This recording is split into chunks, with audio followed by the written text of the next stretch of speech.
कोकणातील प्रत्येक अपडेट जाणून घेण्यासाठी आजच माझे कोकणच्या सोशल मीडिया प्लॅटफॉर्मला लाईक, फॉलो आणि सबस्क्राईब करा। नमस्कार, मी प्रणाली भोसले। माझे कोकणच्या प्राईम टाइम बुलेटिनमध्ये आपल्या सर्वांचं मनपूर्वक स्वागत करते।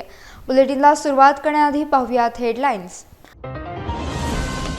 सिंधुदुर्ग मेडिकल कॉलेजमध्ये अनागोंदी कारभार, माजी आमदार वैभव नाईक आक्रमक, रुग्णांच्या हेळसांडीवरून विचारला जाब, तीव्र आंदोलनाचा प्रशासनाला दिला इशारा। कुवे घाटात सुरक्षेचा पुरता बोजवारा, सार्वजनिक बांधकाम विभाग गाढ झोपेत, वर्षभरापासून क्रॅश बॅरियरची दुरावस्था, प्रवाशांचा जीव लागला टांगणीला। रत्नागिरीत निवडणूक प्रक्रियेला सुरुवात, पहिल्या दिवशी 284 अर्ज नेले, मात्र एकही अर्ज अद्याप दाखल नाही। अर्ज भरण्याची मुदत 21 जानेवारीपर्यंत। आणि मुंबईचा महापौर महायुतीचाच होणार, आरक्षण जाहीर झाल्यावर महापौर निवड, शिंदे आणि फडणवीस निर्णय घेणार, मंत्री उदय सामंत यांची माहिती। पाहुयात सविस्तर वृत्त। सिंधुदुर्ग शासकीय वैद्यकीय महाविद्यालय आणि रुग्णालयातील भोंगळ कारभारामुळे रुग्णांची मोठी हेळसांड होत असल्याचं समोर आलंय। एका महिला रुग्णाला पोटात ट्यूमर असताना तिला हाय रिस्क गर्भवती असल्याचा चुकीचा अहवाल देऊन गोवा बांबोळी येथे हलवण्यात आलं। तसेच एका कर्करोगग्रस्त रुग्णाला तज्ज्ञ डॉक्टर उपलब्ध नसल्याचे सांगून थेट छत्रपती संभाजीनगरला पाठवण्यात आलं। या गंभीर प्रकारामुळे शिवसेनेचे माजी आमदार वैभव नाईक कमालीचे संतापले। त्यांनी रुग्णालयाचे अधिष्ठाता डॉक्टर अनंत दवंगे यांची प्रत्यक्ष भेट घेऊन प्रशासनाला धारेवर धरलं आणि या अनागोंदी कारभाराबद्दल कडक शब्दात जाब विचारला। सर्वसामान्य गरीब रुग्णांना अशा प्रकारे मानसिक आणि शारीरिक त्रास सहन करावा लागणं अत्यंत दुर्दैवी असल्याचं नाईक यांनी म्हटलंय। रुग्णालयाने कामकाजात सुधारणा न केल्यास आगामी काळात तीव्र आंदोलन छेडले जाईल असा सज्जड इशारा त्यांनी दिला आहे। या प्रकारामुळे जिल्ह्याच्या आरोग्य व्यवस्थेवर आता मोठे प्रश्नचिन्ह निर्माण झाले असून नागरिकांमध्ये संतापाची लाट उसळली आहे। सिंधुदुर्ग जिल्हा शासकीय मेडिकल कॉलेज उद्धवजी ठाकरे मुख्यमंत्री असताना या जिल्ह्यामध्ये सुरू झालं। या जिल्ह्यामध्ये त्यावेळीची ओपीडी 700-800 पर्यंत ओपीडी केली होती, परंतु आता सत्ताधाऱ्यांचं ह्यांच्याकडे ढुंकूनही लक्ष नाही। गेल्या वर्षभरामध्ये फक्त आणि फक्त जे कंत्राटी कामगार आहेत, 100 कामगार घेऊन 300 कामगार घेऊन 50 कामगार ठेवायचे आणि 250 कामगारांचं पगार खाण्याचं काम डीन आणि सगळी यंत्रणा करते आणि त्याला सत्ताधाऱ्यांना त्याच्यातला हप्ता जातो आणि याच्या पुढे ह्याच्या पलीकडे ह्या हॉस्पिटलमध्ये कुठलंही काम होत नाही। धडधडीत उदाहरण आहे की प्रेग्नंट झालेली नसलेली बाई प्रेग्नंट झाली म्हणून सांगतायत आणि त्याला रेफर केलं जातंय ह्याला गोव्याला, आणि गोव्यातनं आपल्याबद्दल ताशेरे ओढलेत।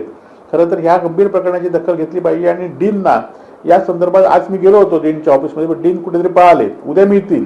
डीनना या विषयात आम्ही जाब विचारणार आणि शिवसेना स्टाईलने जाब विचारणार।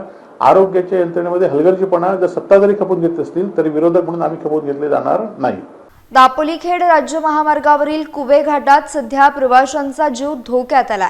या घाटातील एका अत्यंत तीव्र वळणावर लावलेला सुरक्षेचा क्रॅश बॅरियर एका वर्षापूर्वी अपघातात तुटला होता, मात्र प्रशासनाकडून अद्याप त्याची साधी दुरुस्ती देखील करण्यात आलेली नाही। धक्कादायक बाब म्हणजे सार्वजनिक बांधकाम विभागाच्या वरिष्ठ अधिकाऱ्यांनी या गंभीर समस्येकडे पूर्णपणे दुर्लक्ष केले आहे। माजी आमदारांनी तयार केलेल्या पर्यायी बायपास रस्त्याची सध्या मोठी दुरावस्था झाली असून तो मार्ग वाहतुकीसाठी पूर्णपणे निरुपयोगी ठरत आहे। केवळ अपघात प्रवण क्षेत्र असे फलक लावून प्रशासन आपली जबाबदारी झटकत असल्याचं दुर्दैवी चित्र सध्या समोर येत आहे। रस्ता सुरक्षिततेचे सप्ताह साजरे करणारा परिवहन विभाग आणि बांधकाम विभाग या धोक्याकडे गांभीर्याने लक्ष देणार का, असा संतप्त सवाल प्रवाशांकडून विचारला जातोय। या वळणावर तातडीने ठोस सुरक्षा उपाययोजना करण्याची मागणी स्थानिक नागरिक आणि प्रवाशांकडून आता अधिक तीव्रतेने केली जाते, अन्यथा मोठी दुर्घटना घडण्याची शक्यता नाकारता येत नाही। हा आहे दापोली-खेड मार्गा या राज्य महामार्गावरील कुवे घाट। या कुवे घाटामध्ये हे एक तीव्र स्वरूपाचं वळण आहे। या वळणामधलाच एक क्रॅश बॅरियर अपघात होऊ नये म्हणून इथे बसवलेले आहेत, परंतु बरोबर वळणामधलाच क्रॅश बॅरियरमधला एक भाग वाहनाने ठोकर दिल्यामुळे तुटलेला। हा पहा, या भागातला तुटलेला क्रॅश बॅरियर, परंतु हा तुटलेला क्रॅश बॅरियर पुन्हा जोडण्यासाठी किंवा पुन्हा तिथे नवीन बसवण्यासाठी सार्वजनिक बांधकाम विभागाने कुठलेही प्रयत्न केलेले नाहीत. या मार्गावरूनच दापोली येथे येणारे सार्वजनिक बांधकाम विभागाचे अधीक्षक अभियंता, कार्यकारी अभियंता हे दापोलीला येत असतात, परंतु त्यांना हा तुटलेला क्रॅश बॅरियर दिसलेलाच नाही. हा तुटलेला क्रॅश बॅरियर पुन्हा बसवण्यासाठी त्यांनी कुठलेही प्रयत्न केलेले नाहीत. रत्नागिरी जिल्हा परिषद आणि पंचायत समिती निवडणुकीच्या पार्श्वभूमीवर जिल्ह्याचे राजकीय वातावरण कमालीचे तापले आहे. राज्याचे उद्योगमंत्री उदय सामंत यांनी आगामी महायुतीबाबत अत्यंत महत्त्वाची भूमिका मांडली आहे. पाहूयात. आता शेखर निकम सर माझ्याबरोबर होते, पालीला होते, ते पण राष्ट्रवादीचेच आहेत ना. बहुतेक त्यांच्यात समन्वय नसेल, पण शेवटी ते आमदार म्हणून आता माझ्याकडे आले. पंचायत समितीतल्या चर्चा मी केल्या, काय पाहिजे काय नाही पाहिजे. संगमेश्वरला होते ना राष्ट्रवादी, पण राष्ट्रवादीचा कटू अनुभव असा आहे की 2 जागा घेऊन राष्ट्रवादीचे इथले पदाधिकारी रात्रीपर्यंत आमच्या पत्रकार परिषदेला होते आणि सकाळी 14 फॉर्म भरले आणि नगराध्यक्षाचा फॉर्म भरला आणि पलीकडे गेले. पण ठीक आहे, रत्नागिरीकर सुज्ञ आहेत, 14-0 झालं. तर आता आम्ही कशाला बोलवायचं? ते राष्ट्रवादी येईल आणि आम्ही कुठं नाकारलंय? शेखर सर आज माझ्यासोबत आले, बसले, त्यांना जे काय आवश्यक आहे ते आम्ही बोलणी केली. महाराष्ट्र विधानसभा निवडणुकीच्या पार्श्वभूमीवर महायुतीमधील जागा वाटपाच्या हालचालींना मोठा वेग आलाय. राज्याचे उद्योगमंत्री उदय सामंत यांनी सिंधुदुर्ग आणि रायगड जिल्ह्यातील युतीबाबत अत्यंत महत्त्वाची माहिती प्रसारमाध्यमांशी बोलताना दिली आहे. नाही, भाजपवाले म्हणजे भाजपचे पदाधिकारी समाधानी आहेत म्हणूनच युती झाली ना. आता युती होणारच नाही. आणि माझी चर्चा ही मी स्थानिक पदाधिकाऱ्यांशी देखील केलेली आहे, प्रदेशाध्यक्षांशी देखील केलेली आहे आणि परवा रात्री त्यांचे सर्वोच्च नेते जे आहेत, राज्याचे मुख्यमंत्री देवेंद्रजी फडणवीस साहेब, त्यांच्याशी चर्चा झाल्यानंतर मी राणे साहेबांची भेट घेतली आणि सिंधुदुर्गची देखील युती आमची फायनल झाली. आज रात्रीपर्यंत रायगडची देखील युती फायनल होईल.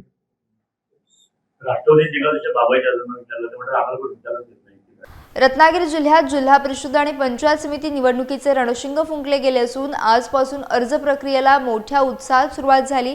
पहिल्याच दिवशी इच्छुक उमेदवारांनी तब्बल 284 नामनिर्देशन अर्ज नेले आहेत. मात्र अद्याप एकही अर्ज अधिकृतपणे दाखल झालेला नाही. जिल्हा प्रशासनाने विहित अधिसूचनेनुसार जिल्हाधिकारी कार्यालय, तहसील आणि ग्रामपंचायत स्तरावरील नोटीस बोर्डावर निवडणुकीची रीतसर सूचना प्रसिद्ध केली आहे. ही संपूर्ण माहिती जिल्ह्याच्या अधिकृत वेबसाईटवर देखील उपलब्ध करून देण्यात आली आहे. या महत्त्वपूर्ण प्रक्रियेसाठी प्रत्येक पंचायत समिती स्तरावर स्वतंत्र निवडणूक निर्णय अधिकारी कार्यालय कार्यान्वित करण्यात आली आहेत. इच्छुक उमेदवारांना 16 ते 21 जानेवारी या कालावधीत आपले अर्ज दाखल करण्याची मुदत देण्यात आली आहे. संपूर्ण प्रशासकीय यंत्रणा आता सज्ज असून राजकीय हालचालींना मोठा वेग आलाय. पहिल्याच दिवशी अर्ज घेणाऱ्यांच्या प्रचंड संख्येवरून यंदाची निवडणूक चुरशीची होणार असल्याचे स्पष्ट संकेत मिळत आहेत. आता सर्वांचे लक्ष उमेदवारी अर्ज दाखल करण्याकडे लागले आहे.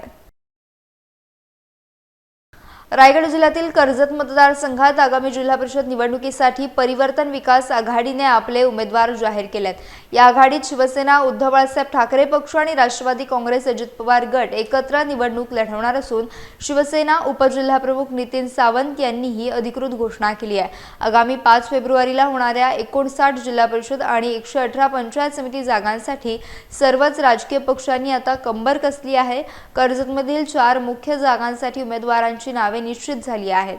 यामध्ये कळंबमधून नारायण डामसे, काडावमधून बाबू खारे, चौक मतदारसंघातून वैशाली खेर आणि आतकरवाडीतून श्रद्धा साखरे निवडणूक रिंगणात उतरणार आहेत. ही युती प्रामुख्याने शिंदे सेनेविरोधात लढण्याची शक्यता असून गरज पडल्यास भाजपला देखील सोबत घेण्याचे संकेत नेत्यांनी दिलेत. या घोषणेमुळे कर्जतच्या राजकीय वर्तुळात मोठी खळबळ उडाली असून प्रचाराची रणधुमाळी आता अधिक तीव्र होण्याची चिन्हे स्पष्टपणे दिसत आहेत. या उमेदवारांच्या निवडीमुळे मतदारसंघात आता चुरशीची लढत पाहायला मिळणार असून विजयाचे गणित कोणाकडे झुकणार याकडे सर्वांचे लक्ष लागले आहे. विषय सोडवायला आम्ही समर्थ आहोत, त्याची चिंता काही करू नका. आले तर आणि स्थानिक राजकारण आहे, हे राजकारण स्थानिक आहे. आता तुम्ही नगरपालिकेला, महानगरपालिकेला बघितलं किती वेगवेगळ्या आघाड्या, परमिटेशन, कॉम्बिनेशन, किती वेगवेगळ्या आघाड्या झाल्या. तसं स्थानिक याच्यामध्ये स्थानिक स्वराज्य संस्थेमध्ये अशा काही आघाड्या होऊ शकतात. त्याला काही शिवसेना उद्धव बाळासाहेब पक्ष आणि राष्ट्रवादी काँग्रेस पक्षाच्या वतीने परिवर्तन विकास आघाडीच्या माध्यमातून कर्जतमध्ये 2 जिल्हा परिषद आणि खालापूरमध्ये 2 जिल्हा परिषदचे उमेदवार आज आपण या ठिकाणी पहिल्या टप्प्यामध्ये जाहीर केलेले आहेत आणि येणाऱ्या 2-4 दिवसामध्ये सर्वच उमेदवार त्या ठिकाणी टप्प्याटप्प्याने जाहीर करण्यात येतील आणि तशी माहिती तुम्हाला त्या ठिकाणी पत्रकार बंधूंना त्या ठिकाणी दिली जाईल. या ठिकाणी कळंब जिल्हा परिषदसाठी नारायण डामसे असतील, त्या ठिकाणी कडाव जिल्हा परिषदसाठी बाबू घारे असतील, या ठिकाणी चौक जिल्हा परिषदसाठी विष्णू खैर यांचे मिसेस वैशाली खैर असेल, अत्तरगाव जिल्हा परिषदसाठी या ठिकाणी श्रद्धा साखरे, अंकित साखरे यांची या ठिकाणी उमेदवारी आज या ठिकाणी जाहीर करण्यात आली. मुंबई महानगरपालिकेच्या महापौर पदाबाबत उद्योगमंत्री उदय सामंत यांनी एक महत्त्वाची घोषणा केली आहे. मुंबईचा पुढील महापौर हा महायुतीचाच असेल असा विश्वास त्यांनी व्यक्त केला. या पदासाठी उपमुख्यमंत्री एकनाथ शिंदे आणि मुख्यमंत्री देवेंद्र फडणवीस हे दोघे मिळून अंतिम निर्णय घेतील. विशेष म्हणजे जोपर्यंत मुंबई महानगरपालिकेचे आरक्षण निश्चित होत नाही तोपर्यंत नवीन महापौर पदाची निवड केली जाणार नाही असं देखील सामंत यांनी स्पष्ट केलं आहे. त्यामध्ये माननीय शिंदे साहेब देवेंद्रजी निर्णय घेतील, परंतु महायुतीचाच महापौर होणार हे निश्चित झालंय. आता यावेळी पहिल्यांदा असं झाले की महापौर पदाचं आरक्षण न पडता निवडणुका जाहीर झालेल्या आहेत, हे झालेले आहेत आरक्षणाविरोधात यावेळी. पण ते महापौर करताना आरक्षण टाकावंच लागेल ना. आरक्षण नसेल तर महापौर बसूच शकत नाही. सुरुवातीला त्याच्यामुळे ती प्रोसेस नाही. ठीक आहे ना, असं होऊ शकतं. नाही असं काही नाही. अनेक वेळा असं झालेलं आहे. त्याच्यामुळे आरक्षण झाल्यानंतरच महापौर बसेल. खेड तालुक्यातील बोरघर गावच्या सुनबाई आणि भाजपच्या उमेदवार मनीषा संदीप बुटाला यांनी पुणे महानगरपालिका निवडणुकीत शानदार विजय मिळवला आहे. प्रभाग 11 मधून त्यांनी हा ऐतिहासिक विजय खेचून आणला. मनीषा बुटाला या बोरघरचे माजी सरपंच कैलासवासी जगन्नाथ बुटाला यांच्या सून आणि भाजप कोथरूड अध्यक्ष डॉक्टर संदीप बुटाला यांच्या पत्नी आहेत. 2017च्या निवडणुकीत निसटता पराभव स्वीकारावा लागल्यानंतर 2026 मध्ये पक्ष नेतृत्वाने त्यांच्यावर पुन्हा विश्वास दाखवला. अत्यंत चुरशीच्या ठरलेल्या लढतीत त्यांनी राष्ट्रवादी काँग्रेसच्या प्रतिस्पर्धी उमेदवाराचा 1286 मतांच्या फरकानं मोठा पराभव केला. मनीषा बुटाला यांच्या विजयाची बातमी समजताच बोरघर गावात आनंदाचं वातावरण पसरलं असून ग्रामस्थांनी फटाक्यांची आतिषबाजी करत जल्लोष साजरा केला. बोरघरच्या सरपंच ज्योती बोरकर, उपसरपंच भालचंद्र बोरकर यांच्यासह सर्व ग्रामस्थांनी त्यांचे अभिनंदन करून भावी राजकीय वाटचालीस शुभेच्छा दिल्या. पुण्याच्या राजकारणात बोरघरचे नाव सन्मानाने झळकल्याने संपूर्ण परिसरातून त्यांच्यावर कौतुकाचा आणि अभिनंदनाचा वर्षाव होतोय. लोकशक्ती संजीवनी प्रतिष्ठानचे कोर कमिटी अध्यक्ष स्वराज सोनावणे यांनी राजकीय स्थितीवर आपले परखड आणि अभ्यासपूर्ण मत मांडले आहे. महापुरुषांची विचारधारा जोपासत तरुणांनी देशाला प्रगतीपथावर नेण्यासाठी मोठे योगदान द्यावे असे कळकळीचे आवाहन त्यांनी केले. राजकारणातील खालावलेला दर्जा सुधारण्यासाठी सुशिक्षित तरुणांनी स्वच्छ आणि पारदर्शक हेतून सक्रिय होणे ही काळाची गरज असल्याचं सोनावणे म्हणाले. भ्रष्ट यंत्रणेवर जरब बसवून प्रशासकीय कामात पारदर्शकता आणण्यावर त्यांनी विशेष भर दिला आहे. जनतेला अपेक्षित असलेला शाश्वत विकास आणि पायाभूत गरजांची प्रभावी पूर्तता करणे अत्यंत महत्त्वाचे असल्याचे त्यांनी नमूद केले. वडील डॉक्टर संजय सोनावणे यांचा सामाजिक, शैक्षणिक आणि सेवाभावी कार्याचा वारसा अधिक जोमाने पुढे नेण्याचा ठाम निर्धार त्यांनी व्यक्त केला. राजकारणात भविष्यात योग्य संधी मिळाल्यास सकारात्मक दृष्टिकोनातून सहभागी होऊन सर्वसामान्य जनतेला न्याय देणार असल्याचेही स्वराज सोनावणे यांनी यावेळी स्पष्ट केले. तरुणांनी समाजकार्याची सांगड घालत विकासात्मक दृष्टिकोन जोपासावा असा मोलाचा संदेश त्यांनी दिला. आमची लोकशक्ती संजीवनी प्रतिष्ठान महाराष्ट्र या नावाने संस्था आहे आणि त्या संस्थेच्या माध्यमातून गेले अनेक वर्ष आम्ही जिथे म्हणजे रुद्रवली असो किंवा रुद्रवलीच्या बाहेरची गाव, आपले जिल्हा असो, तालुका असो, जिल्हा असो, राज्य असो आणि देश लेवलवर सुद्धा, म्हणजे तुम्हाला सांगू इच्छितो की जेव्हा उत्तराखंडमध्ये पूर आला होता त्या दरम्यान सुद्धा आम्ही उत्तराखंडमध्ये सुद्धा मदत करून लोकांना तिथनं सुद्धा बाहेर काढलेलं आहे आणि त्या पद्धतीचं एक पत्र सुद्धा आम्हाला प्राईम मिनिस्टर च्या सेक्रेटरीनी ऑफिसच्या कडनं आलेलं आहे. अशा प्रकारच्या संस्थेचं काम आहे.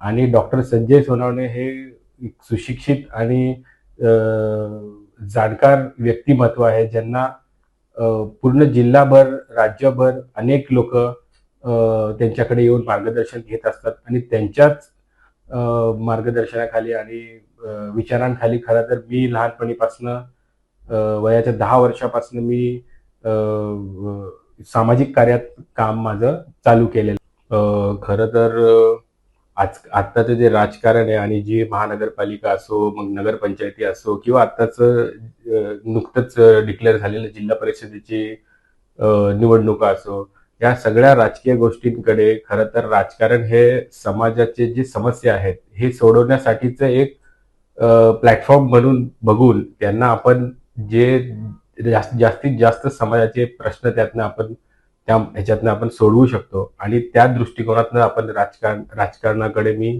बघतो. लोकनेते दिबा पाटील यांच्या शताब्दी जयंतीनिमित्त पनवेलमध्ये एका आगळ्यावेगळ्या अभिवादनाचा सोहळा पार पडला. श्रीवर्धन येथील प्रसिद्ध चित्रकार आणि रंगावलीकार वीरेश द वाणी यांनी आपल्या कुंचल्यातून आणि रंगातून साहेबांना अनोखी आदरांजली वाहिली. पनवेल येथील आगरी समाज हॉलमध्ये त्यांनी साकारलेली ही भव्य रांगोळी उपस्थितांच्या डोळ्यांचे पारणे फेडणारी ठरली. या कलाकृतीमध्ये दिबा पाटील यांच्या प्रदीर्घ जीवन संघर्ष, त्यांचे समाजाशी असलेले घट्ट नाते आणि प्रभावी नेतृत्व आदी जिवंतपणे रेखाटण्यात आले आहेत. केवळ शब्दातच नव्हे तर रंगांच्या विविध छटांमधून व्यक्त झालेला हा आदरभाव पाहून उपस्थित नागरिक भारावून गेले. रंगावलीतील सूक्ष्म बारकावे आणि उत्तम रंगसंगतीमुळे ही रांगोळी जणू इतिहासाशी संवाद साधणारी ठरली आहे. शताब्दी वर्षाच्या निमित्तानं वीरेश वाणी यांनी रंगाच्या माध्यमातून दिलेला हा लढाऊ वारशाचा सन्मान खरोखरच कौतुकास्पद ठरत असून नागरिकांनी या प्रतिमेसमोर नतमस्तक होत आपले मनापासून अभिवादन व्यक्त केले. रायगड जिल्ह्यातील रोहा येथील नामांकित दिशा इन्स्टिट्यूटने गरीब आणि गरजू विद्यार्थ्यांसाठी एक विशेष शैक्षणिक धमाका ऑफर जाहीर केली आहे. या उपक्रमाअंतर्गत MS office, Tally, GST, Photoshop, Canva आणि C प्रोग्रामिंग सारखे विविध कोर्सेस उपलब्ध करून देण्यात आले आहेत. या महत्त्वपूर्ण ऑफरचे उद्घाटन रोह्याच्या नवनिर्वाचित नगराध्यक्षा वनश्री शेडगे यांच्या हस्ते उत्साहात संपन्न झाले. ही सवलत 18 जानेवारी ते 27 जानेवारी दरम्यान प्रवेश घेणाऱ्या विद्यार्थ्यांसाठी लागू असेल. नगराध्यक्षांनी तालुक्यातील जास्तीत जास्त विद्यार्थ्यांनी या सुवर्ण संधीचा लाभ घेऊन स्वतःला सक्षम बनवण्याचे आवाहन केले आहे. संस्थेचे संचालक मयूर दिवेकर यांनी विद्यार्थ्यांच्या सर्वांगीण विकासासाठी हा उपक्रम राबवल्याचे सांगितले. संस्थेच्या या निर्णयामुळे ग्रामीण भागातील तरुणांना रोजगाराभिमुख शिक्षण मिळण्यास मदत होणार आहे. या प्रसंगी उपनगराध्यक्ष अहमद दर्जी यांच्यासह मान्यवर उपस्थित होते. रोह्यातील विद्यार्थ्यांसाठी दिशा इन्स्टिट्यूटचे हे पाऊल नक्कीच कौतुकास्पद आहे.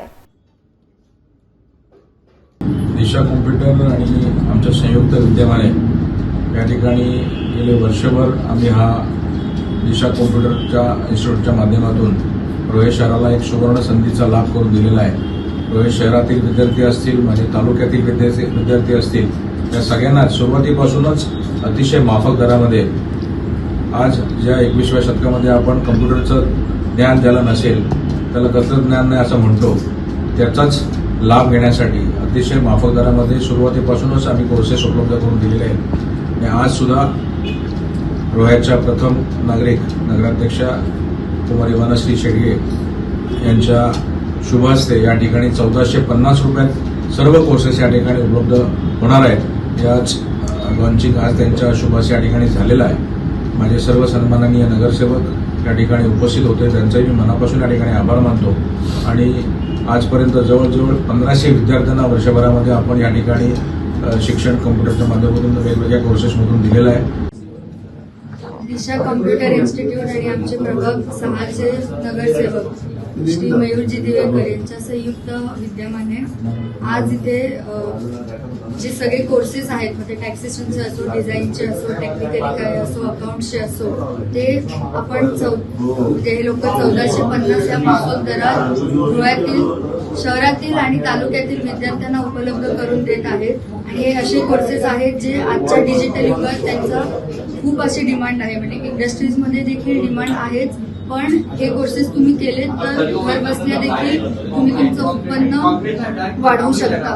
अशा प्रकारचे हे कोर्सेस आहेत आणि 350 ब्रांचेस या इन्स्टिट्यूटच्या आहेत. आतापर्यंत 1,500 विद्यार्थ्यांनी याचा लाभ घेतलेला आहे. तर मी आणि माझे सगळे सन्माननीय नगरसेवक यांच्याकडून दिशा कॉम्प्युटर इन्स्टिट्यूट आणि मयूरजी दिवेकर यांना शुभेच्छा देते. मंडणगड येथील लोकनेते गोपीनाथ मुंडे आणि दादा इदाते महाविद्यालयाचा वार्षिक पारितोषिक वितरण सोहळा मोठ्या उत्साहात संपन्न झाला. यावेळी प्रमुख पाहुणे म्हणून खेडचे पोलीस उपाधीक्षक शैलेश सणस उपस्थित होते.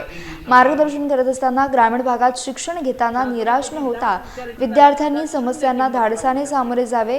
स्वावलंबन, आत्मविश्वास आणि निरंतर कष्ट हेच यशाचे खरे गमक असल्याचं सणस यांनी सांगितलंय. विद्यार्थ्यांनी आयुष्यात यशस्वी होण्यासाठी वेळेचं नियोजन, व्यक्तिमत्वाचा सर्वांगीण विकास करणे गरजेचे असल्याचं त्यांनी नमूद केलं. कार्यक्रमाचे अध्यक्षपद संस्थेच्या अध्यक्षा संपदा पारकर यांनी भूषवले. यावेळी पद्मश्री कर्मवीर दादा इदाते यांनी विद्यार्थ्यांना स्पर्धा परीक्षांसाठी सज्ज राहण्याचं आवाहन केलं. या सोहळ्यात शैक्षणिक आणि क्रीडा क्षेत्रात नैपुण्य मिळवणाऱ्या विद्यार्थ्यांचा मान्यवरांच्या हस्ते गौरव करण्यात आला. सायंकाळी विद्यार्थ्यांनी सादर केलेल्या विविध सांस्कृतिक कार्यक्रमांनी उपस्थितांची मने जिंकली आहेत. या सोहळ्यामुळे विद्यार्थ्यांमध्ये नवचैतन्य पसरले असून सर्वांनी या उपक्रमाचे कौतुक केले. या कार्यक्रमाला शिक्षक, पालक आणि विद्यार्थी मोठ्या संख्येने उपस्थित होते.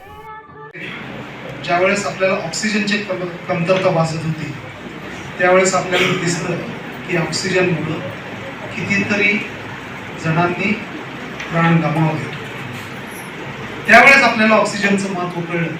तुमच्या ह्या भूमीमध्ये तुम्हाला ऑक्सिजन खूप विपुल प्रमाणात मिळतो. सर्वांनी सर्व नैसर्गिक स्रोताचा ना मॅक्सिमम उपयोग केला तर तुमची हेल्थ खूप छान राहते. तुम्हाला असं वाटत असेल मंडणगड हा रत्नागिरी मधला एकदम मागासलेला जिल्हा आहे, परंतु रडत बसायचं नाही. परिस्थितीवर नेहमी मात करत राहायची. राज्यातील स्थानिक स्वराज्य संस्थांच्या निवडणुकीचे निकाल जाहीर झाल्यानंतर चिपळूण शहरात महायुतीनं आपले निर्विवाद वर्चस्व सिद्ध केले. भाजप आणि शिवसेना युतीच्या दणदणीत विजयानंतर संपूर्ण चिपळूण तालुक्यात उत्साहाचं आणि आनंदाचं वातावरण पाहायला मिळत आहे. महायुतीचे नवनिर्वाचित नगराध्यक्ष उमेश सकपाळ आणि भाजपच्या नवनियुक्त उपनगराध्यक्षा रुपाली दांडेकर यांच्यासह महायुतीमधील शेकडो निष्ठावान कार्यकर्त्यांनी एकत्र येत विजयाचा मोठा जल्लोष साजरा केला. शहरातील छत्रपती शिवाजी महाराज यांच्या अश्वारूढ पुतळ्यासमोर जमून कार्यकर्त्यांनी फटाक्यांची मोठी आतिषबाजी केली. यावेळी कार्यकर्त्यांनी एकमेकांना पेढे भरून शुभेच्छा दिल्या आणि जय भवानी जय शिवाजीच्या घोषणांनी परिसर दणाणून सोडला.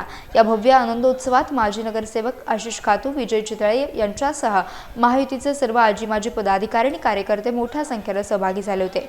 महायुतीच्या विजयामुळे कार्यकर्त्यांमध्ये नवीन चैतन्य निर्माण झाले असून आगामी कामांसाठी मोठा उरूप आला आहे. या संपूर्ण विजयाचा आढावा घेतला आमचे प्रतिनिधी महेंद्र कासेकर यांनी.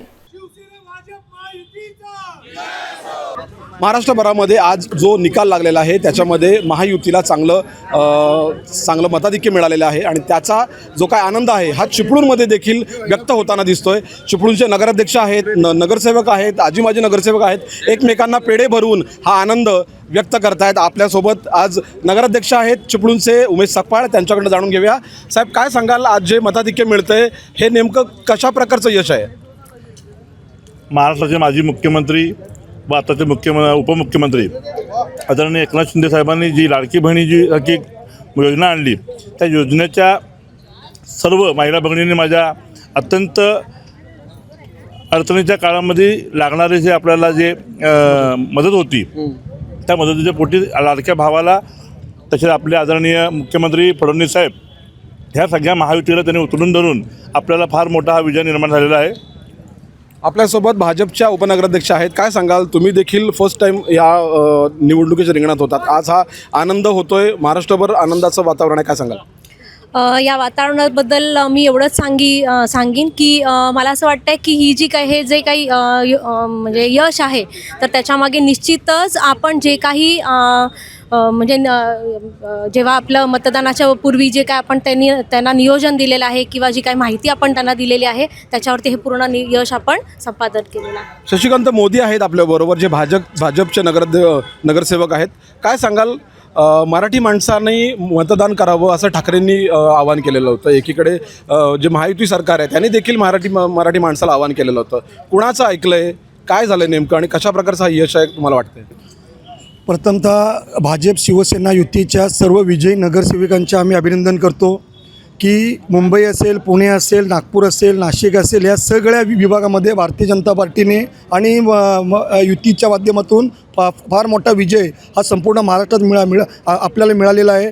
आपले विद्यमान मुख्यमंत्री आदरणीय फडणवीस साहेब, आमचे प्रदेशाध्यक्ष आदरणीय रवींद्र चव्हाण साहेब आणि त्यांची संपूर्ण टीम यांनी अतिशय महाराष्ट्रामध्ये उत्कृष्ट नियोजन केलं आहे. त्याच्यासाठीला विद्यमान आपले उपमुख्यमंत्री शिंदे साहेब यांची पण त्यांना काही ठिकाणी मदत मिळाली आणि एक सलोख्याचं वातावरण आणि आपलं देशाचं नेतृत्व जे मोदी साहेब आहेत, म्हणजे मोदी साहेबांचं विजन आणि फडणवीस साहेबांचं काम आणि तळागाळातल्या सर्व भारतीय जनता पार्टी किंवा शिवसेनेच्या पदाधिकाऱ्यांनी केलेलं काम म्हणून हे संपूर्ण महाराष्ट्रामध्ये नेत्रदीपक यश मिळालं आहे असं मला वाटतं. आपण मुंबईबद्दल बोलूया. मुंबईमध्ये आता सत्ता आल्यानंतर किती मोठा फरक पडू शकतो, काय होऊ शकतं, काय क्रांती होऊ शकते असं वाटतं?